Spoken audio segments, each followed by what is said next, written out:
இது மாற்றுத்திறனாளிகளினுடைய பார்வையில் பார்க்கும்போது இன்னைக்கு உண்மையிலேயே பொன் எழுத்துக்களால் பொறிக்கப்பட்ட ஒரு நாள் தான். இந்த நாள் வாழ்க்கையில் மாற்றுத்திறனாளிகளினுடைய ஏற்றத்தாழ்வு, அவர்களுடைய பொருளாதார ரீதியிலும் சரி, அவர்கள் ரொம்ப ஒடுக்கப்பட்ட சூழ்நிலையில் இருக்கக்கூடிய மாற்றுத்திறனாளிகளை எல்லாம் கருத்தை எடுத்து அவங்களுக்கும் ஒரு சமூக நீதி, சம உரிமை, சம வாய்ப்பு, சம பங்களிப்பு கொடுக்கணுங்கிற தொலைநோக்கு திட்டத்தில் நம்ம தமிழக முதல்வர் அவர்கள் இந்த திட்டத்தை இன்னைக்கு சட்டப்பேரவையில் நிறைவேற்றி இருக்காரு. அதை நாங்கள் மாற்றுத்திறனாளிகளாக நாங்கள் கூட்டமாக சேர்ந்து அதை பார்க்கும்படியாகவும் அது ஏற்பாடு செய்திருந்தாரு. அது சிறப்பான ஒரு வரவேற்பு. அந்த நேரத்தில் கூட அவர்களுடைய பேச்சில் கூட நாங்கள் அவருடைய எல்லாருக்கும் எல்லாம் கிடைக்கணுங்கிற ஒரு வார்த்தை உண்மையிலேயே எங்கள் அனைவரையுமே மெய்சிலிர்க்க வைத்தது. தமிழக முதல்வருக்கு மீண்டும் மீண்டுமாக நாங்கள் கடமைப்பட்டிருக்கிறோம், நன்றி தெரிவித்துக் கொள்கிறோம். வாழ்நாளிலே இது தமிழ்நாட்டிலே, இந்தியாவிலே இதுதான் முதன்முறையாக நிறைவேற்றப்பட்ட சட்ட மசோதாவாக பார்க்கிறோம். அதனால இதற்காக இதை செய்து கொடுத்த தமிழக முதல்வருக்கு டிசம்பர் 3 இயக்கத்தின் சார்பாக நன்றி தெரிவித்துக் கொள்கிறேன். திமுகவுக்கும் மாற்றுத்திறனாளிகளையும் என்றைக்குமே பிரிக்க முடியாது. ஏன்னா அது பெயர் வைத்ததிலிருந்து இன்று வரையில மாற்றுத்திறனாளிகளுடைய ஒவ்வொரு சின்ன சின்ன விஷயங்கள் கூட மைண்டூட்டா பார்த்து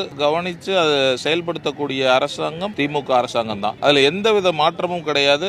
என்றுமே மாற்றுத்திறனாளிகள் அப்படின்னாவே திமுக அரசாங்கம் ஒரு அன்னை உள்ளத்தோட, ஒரு தாய் உள்ளத்தோட எங்களை பார்க்கறதும், எங்களை வழிநடத்துறதும் உள்ளபடியே எங்களுக்கு ரொம்ப மகிழ்ச்சி. இன்னைக்கு நாங்க அந்த சட்டப்பேரவை நிகழ்ச்சி பார்த்ததுல இருந்து அங்க அதை சொல்ல வார்த்தையா இல்லை எங்க கிட்ட. ஏன்னா அவ்வளவு மகிழ்ச்சியில இருக்கும். நாங்களாம் ஈரோடு மாவட்டத்தில இருந்து வந்திருக்கோம். ரொம்ப ஒரு கிராம பகுதியிலிருந்து வந்திருக்கோம். அதையெல்லாம் நாங்க பார்க்கும் பொழுது இப்படியெல்லாம் மாறுதல்கள் உருவாக்க முடியும் மாற்றுத்திறனாளிகள் வாழ்வுல அப்படிங்கறதுல உள்ளபடியே ரொம்ப மகிழ்ச்சியா இருக்கு. இந்த மாதிரியான ஒரு இந்தியாவிலேயே ஒரு வரலாற்று சிறப்புமிக்க ஒரு மசோதாவை உருவாக்கியதற்கு காரணமாக இருந்த தமிழக முதல்வர் ஐயா அவர்களுக்கும், துணை முதல்வர் ஐயா அவர்களுக்கும் மாற்றுத்திறனாளிகளின் சமுதாயத்தின் சார்பாக நன்றி தெரிவித்துக் கொள்கிறேன். நன்றி.